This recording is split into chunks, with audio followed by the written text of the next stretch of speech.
Matt Paulson. It is episode 2 of the Handy Homebrew Show, and today we are talking cleaning, sanitizing, and sterilizing. And I'm excited.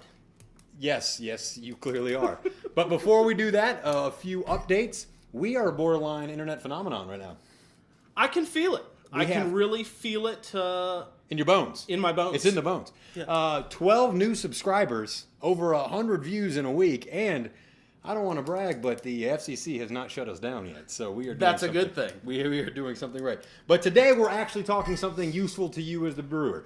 The first thing you learn when you're homebrewing, Matt Paulson, is people say brewing is 90% cleaning and sanitizing and 10% creativity. I would agree. I will tell you this right now. Even the most dedicated homebrewer can get lazy in his cleaning regiment. I'm pretty lazy. I'm a very lazy person as well. We're both Just very not lazy. about cleaning. If you don't take the time to clean right, Matt Paulson, your beer is going to turn out bad. For instance, here's a fun fact for you. I've been brewing for over 5 years, and I just realized that I have not been rinsing my kegs well enough. The kegs I was using to clean, they had a film on the inside. My beer was picking up that cleaner flavor. I was getting a metallic cleaning flavor. Couldn't figure it out. I was not doing a good enough job cleaning. So today we're going to show you some of the products we use, some of the techniques we use to guarantee that you have a clean brew day. Now, if you build in 20 minutes at the end of your brew day, things are going to go very easily for you. A lot better. A lot better for you. If you take the time and you put these steps into practice, things are going to go a lot better for you. So first thing we're going to start off right now, Matt Paulson, let's talk about cleaning. There's 3 different parts. Okay. We got cleaning, sanitizing, sterilization. Let's talk cleaning. So I want to talk about cleaning a little bit. And I want to talk about some of the products you can use to clean. Now, there's multitude of products out there. There's One Step, for example. One Step is a cleaner sanitizer. Oh, built in. It's 1 step. Let's not clean and sanitize together. So you recommend we use 2 different steps. Always. Take the extra time. Okay. Always. Okay. Always. So we'll clean first, then we'll sanitize. Correct. Okay. So the next one, PBW. PBW. We got some PBW right here, Matt Paulson. Right. This stands for Powdered Brewery Wash. Okay. Right there. That's a very good cleaner. Probably my top recommendation. It's a little pricey, though. I will tell you, PBW gets a little pricey. As a cheap brewer when I started, this has been one of the biggest investments I've had. Yes. When I invested in a large quantity of PBW, it has made my brewing and my cleaning that much better. Right. It's worth it. The next thing we talk about, there's a couple other products I'd like to mention. Be Bright. You can use that to clean a lot of your stainless steel. Well, it's good because it's not caustic. It's very, very good on stainless steel for any kind of burns or leftover burnt Film buildup. Film buildup, those kind of things. All the products we are talking about today are also environmentally friendly, and they're friendly for you. They can be handled. You can get. I wouldn't recommend shoving them in your eyeballs. Right. But if you get this on your skin, it's not going to hurt you. It's a non-caustic product. That's why we're talking about these. Big breweries have to use caustics and acids and stuff. We're talking about non-caustic, environmentally safe to handle products like OxyClean, PBW, and stuff like that. Yeah. So, like we had mentioned before, I need to tell you guys, cleaning brewing equipment is a little bit different than washing dishes. Do not use Dawn dish soap to wash your brewing equipment. That's the worst thing you could do. Why is that? It will leave a film Greasy on film. everything. We don't want that. See, when they wash their dishes, they want a film so everything slides off. We want it clean back down to the basics, whether it's plastic or stainless. Right. We want it back down and clean. Right. Another thing you don't use, steel wool. Don't do it. Never. Even on your steel. It leaves little grooves and nooks and crevices for bad guys Bacteria grow. Bacteria can hide scratches. So just use a sponge or a Soft clean sponge, cloth. a nylon brush. Okay. A soft nylon brush. Just a washcloth. A cotton washcloth is fantastic. Now these products will take off what you have. It will. It doesn't take a lot of elbow grease. You just got to Right. do it the right way. Right. So as mentioned in episode 1, we are going to be the DIY. Yep, we do it ourselves. DIY. So I am still in the DIY. What I have here is a 3-pound bucket of OxyClean. That's non-fragranted, right? This is OxyClean free. That means there is no dyes, no perfumes, nothing. Okay? All this is sodium percarb something. Yeah. Words. It's great. It's a bunch of words. Also, I did a little bit of research into this before using OxyClean, And I've got this bag here called TSP90. This stands for trisodium phosphate. This is actually bought at an Ace Hardware. Some states you can't buy the real TSP. You can only buy the TSP90. So what that means is that it's phosphate free. Kind of funny to me, trisodium phosphate, but it's phosphate free. Yeah. Anyways. That's a little confusing. DIY PBW mixture is 70% OxyClean, 30% trisodium phosphate. So you can mix these two products right here that you pick up at your local hardware store to make a product like this for a fraction of the price. Almost. It's not quite there. So that's the problem.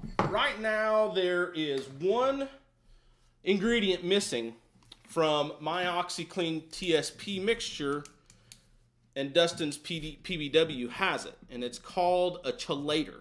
It sounds like a delicious Mexican dish. It is. I love chelator. It is. And that's an anti-scaling agent from the best of my research. I'm not a chemist. I'm not just a chemist enthusiast. Not even that. Okay. You just know where the internet's at. You could type right. stuff in. Okay. That's right. That's right. So if you guys want to try that, I would recommend it. You can get the Can we add a link? OxyClean. Can we add a link down at the bottom of a website that shows us how to mix that up? Sure. Okay, sure. we'll add a We can link do to that. the bottom of that. Yeah. It'll mix us up 70-30. It'll get you close to PBW for a fraction of the cost. Fractions. PBW is an expensive product, but I'm telling you, it's worth it, Matt Paulson. One of these days, I'm gonna convince you. He may. I'm gonna convince you. So we clean our stuff. Once we're done, we don't let anything dry on. We get it clean. Cleaning is not sanitizing. No. We have got to sanitize our product as well. Right. My favorite thing to use on the entire planet, because it's so convenient, is a little product called Star San. Okay, this is a non-rinse, low amount of time contact sanitizer for your brewery equipment, your fermenter, your bottles, and all that good jazz. Now, what makes it so great, Matt Paulson, is I use a little technique called the spray bottle method. 1 ounce of this mixed with 5 gallons of water makes the solution you need. Right. Now, most people dump that 5 gallons of water down the drain when they're done. They're like, they don't need it anymore. Not me. Not me. I'm cheap. I keep that bucket and I use it. Brew after brew after brew until I get to the point where I don't think it can do its job anymore. So I can reuse it as long as it's clean, it's clear. And they actually have a test for that. They do. Some guys have done The some pH studies, test. and it's the pH It's test. a pH test. You can check it with a pH meter. We might add a link to that too at the bottom to see if your Star San mixture with your 5 gallons is still sanitizing your equipment. Right. This is not that expensive, about $18, $20 for a 16-ounce bottle. It'll last you a while. We use this at the brewery that I work at. It lasts forever. It's a fantastic product. It's non-rinse. So they have a saying, don't fear the foam. When We you love rinse the this foam. out, it's got some foam. People don't want to put their beer or their chilled wort on top of the foam. Put it on top of the foam. The foam's not going to hurt it. No. The foam is good for it. It's sanitized. It's clean. It only has a 30 to 60 second contact time. So I like to mix it up in a bottle, spritz it on my equipment, get the sides all nice and moisturized with my Star San mixer. Boom. I'm sanitized. I'm ready to go. Yeah. Now, there is one last step we need to talk about. Okay, we talk cleaning. We're talking, elbow grease. We're talking scrubbing stuff. We're talking sanitizing. When you're looking to bottle or put something in the fermenter. The one thing that people don't talk a lot about in brewing is sterilization. How does sterilization differ from sanitizing? Sterilization is when we've destroyed everything in there. Right. We're going to use heat and we're going to use steam. And the reason that you want to sterilize more than likely is because you can't get to it to clean and to sanitize. That's exactly right. So you need to sterilize. Now, I know a few people that will take their bottles before bottling and they'll put them in their dishwasher with no detergent, and they'll just turn up the steam setting on there and they'll steam them out for about an hour, and that will sterilize your beer bottles so you can go put them in. But what that does, though, is it makes a warm bottle. And now with a warm bottle, it's harder to transfer beer. We'll talk about that in a later episode. So what I use to sterilize mostly with is silicone tubing or my plate chiller. My plate chiller does not come apart. I have a 30-plate plate chiller. And when I'm done with the brew, instead of just trying to pump water through it and all that stuff, I give it a good rinse. I throw it in a bucket of boiling hot water. It boils for about 30 minutes. I actually do it when I clean my kegel, which is my boil kettle. I take it out, give it a nice shake, get as much water as I can. I throw that in the oven at 350 degrees for an hour. It vaporizes all my liquids in there. That would kill everything. Kills everything. Yeah. Sterilizes that. Now I put my caps back on. I set it back up. It's ready for the next brew. It's no skin off my back. I was cleaning anyway. You put something in the oven, you're done with it. That's the only product that I regularly sterilize by using heat and steam. Right. But there are other things you can do. If you want to, you can do your bottles. You can do transferring lines like your silicone tubing and all that stuff. Right. Not necessary, though. It is not necessary. If you're using an immersion chiller, you can just sterilize that. You don't have to... Oh, you can sanitize that with some Star San. You don't got to put that in the boiling bath, I guess you would say. Yeah. It'll sterilize or sanitize itself. The way that I sterilize, the thing that I sterilize is my counterflow wort chiller. So I have a really, really cool piece of equipment that I just picked up about a month ago called the Grainfather. And it has a recirculating wort chiller. So water flows over a pipe that the beer is flowing in. Opposite directions. Down, right. Thermodynamics. Right. But what I do is, right at flame out, I hook up my counterflow wort chiller, and I run that theoretically boiling water. 210, 209 degrees. It's a little bit, but it's killing everything. Killing everything. And I run that through the counterflow wort chiller for 5 minutes. I'm going to kill everything in 5 minutes. Now, Matt Paulson, that line was cleaned before you did it, though, right? It's got to be clean. Guys, you cannot sterilize and you cannot sanitize something that is dirty. Right. You have to clean it. These products have been cleaned before we sanitize or sterilize. If you have gunk, dried on anything, film, you can't sterilize, can't sanitize. No. There's something hiding in there, and it's going to ruin your beer. So I think we went over it. We talked about our products to use. Get a PBW. Get an OxyClean mixture that you make up yourself. Get yourself some Star San. Invest. It is worth it. In Star San. You're never going to ruin a bad batch of beer if you take your time, mix up a little bit of Star San, spritz it on your stuff, sterilize when sterilization is necessary. Maybe you do it every 5 batches. You take off your counterflow chiller and you run hot water through it for an hour or something like that. Take the time. You'll never have to throw a bad beer out because you've screwed up sanitization, cleaning, or sterilization. Right. I think that about does it right now, Matt Paulson. Education is over. You know what time it is. It's time for picks, pints and picks. It's time for pints and picks. You drunk.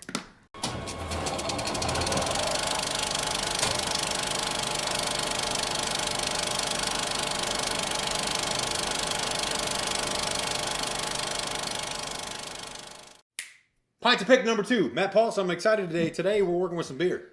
I love beer. You do like beer. That's why we do this. I do love beer. So what do we got today, Matt Paulson? First thing here is the Lagunitas Imperial Pils. Imperial Pils, wow. Imperial Pils, 8.6% alcohol. A little fun fact here for you for Lagunitas. Here a few months back, the company Heineken bought 50% stake in Lagunitas. Is it still a craft beer? It's still a craft beer, guys. Don't freak out. The big guys, they're doing it. It's going to happen more and more. But you know what? We're just going to have to live with it. I'm still drinking it. I don't think anything's going to change at Lagunitas. Now, how does a Pilsner differ from any other beer that we drink, Matt Paulson? Pilsners are fermented a little bit different. You ferment at a lot lower temperature. Some say around 52 to 55 degrees. You're lagering it. Basically, lager. It's a bottom fermenting yeast instead of a top fermenting yeast. So not a lot of action compared to an ale. Not as exciting. No, not a lot to see. Well, today we are pairing our Lagunitas Imperial Pilsner with a sci-fi gem that I'm a big fan of called Pandorum. Now, if you haven't seen Pandorum, one of the goals that we have on Pints and Picks is we want to introduce you to beers and movies you may not have seen. Pandorum is about the end of the world. They send a spaceship to find a new planet. A guy wakes up for his turn to man the spaceship, but things aren't the way that they're supposed to be. There's something going on. There's something going on the ship. A lot more time has passed than he was told was going to pass. He's supposed to wake up after 20 years or something like that. Hundreds and hundreds of years have passed. Something has happened on the ship. There's a lot of twists and turns you wouldn't expect. It's filmed beautifully. It's got Dennis Quaid in it and Ben Foster. Not a huge release movie. I think less than 1,000 screens. I got this movie for $4.99 on Amazon. I'll tell you right now, sci-fi movies, this is one of my favorite ones. It's got action, it's exciting, it's got twists and turns, it's well written, it's well acted. The graphics are fantastic for a lower budget film. But if you're going to be drinking yourself an Imperial Pilsner with almost 9% alcohol, get yourself a sci-fi movie. Get one that'll make you jump out of your seat. This is very good. It's not a horror movie, but boy, it's close, Matt Paulson. It's a good one. Haven't seen that one. Oh, okay. Matt Paulson, have you seen a movie? I don't A few. Well, I might have to show you a movie. All right, Just let's a few. drink this up. Let's see what we're talking about. Imperial Pilsner. While we're doing that, I want to talk to you guys a little bit more about Lagunitas. Some of the other Lagunitas that I have had that I really, really enjoy. Lagunitas Sucks. It's also called a brown sugar substitute ale. I think I like it because it's a cool name. Did you say Lagunitas sucks?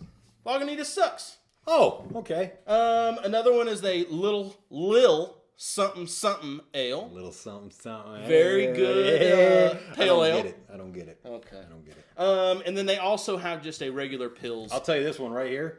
This is one's a got very, some heart to it. This one's got very some good body. beer. This is very for a good Pilsner, it's not nearly as dry as I thought it was going to be. It's got a lot of body for being It does clear have a lot of body. and as light colored as Crystal it clear. is. It is absolutely crystal clear. Well, Matt Paulson, that does it for us for Pints and Picks. This is episode 2 of the Handy Homebrew Show. You can follow me at homebrew_handy on Twitter, right? That's right. What are you, Matt Paulson? You can follow me at Wichita Pilot 99. That's on Twitter. Just remember, we're not beer experts. We're just beer enthusiasts. Remember to check out our links below. Comment, share, like, subscribe, whatever you want to do. We got links for beer. We got links for picks. We're having a great time. It's Pints and Picks, Handy Homebrew Show, episode number 2. Have a good one.